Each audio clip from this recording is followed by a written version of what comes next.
Welcome to Suraj computers. जैसा कि आप देख रहे हैं मेरे साथ एक प्रिंटर है जो HP का लेजर जेट है। इसका जो मॉडल है लेजर जेट फ्लो M126FW यहाँ पे लिखा हुआ है। ये एक्चुअली डेड कंडीशन में प्रिंटर आया है और इसका अगर जो आप कार्टेज की बात करो तो इसमें जो कार्टेज लगता है वो आप देखोगे यहाँ पे HP का ओरिजिनल कार्टेज 88A का कार्टेज इसमें लगता है। फिलहाल तो हम देखेंगे कि डेड में क्यों आया है। तो पहले तो सबसे पहले जो इसमें सप्लाई होती है जिसे कहते हैं इसका जो मदरबोर्ड क्या होगा वो मैं आपको खोल के दिखाने जा रहा हूँ।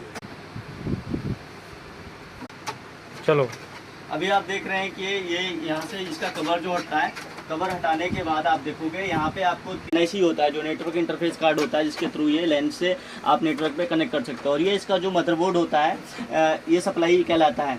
और ये आप देखोगे ये इसका वाईफाई का कार्ड होता है जो मदरबोर्ड पे अटैच होता है। तो अभी इसको चेक करने के लिए इसको DC मशीन पे लगा के चेक करना पड़ेगा कि कौन सा कंपोनेंट खराब है। अगर जो आपके पास भी ऐसा कोई प्रिंटर है और उसमें कोई दिक्कत आ रही है तो आप सूरज कंप्यूटर को कॉल कर सकते हैं। सूरज कंप्यूटर का नंबर आपको स्क्रीन पे मिल जाएगा। और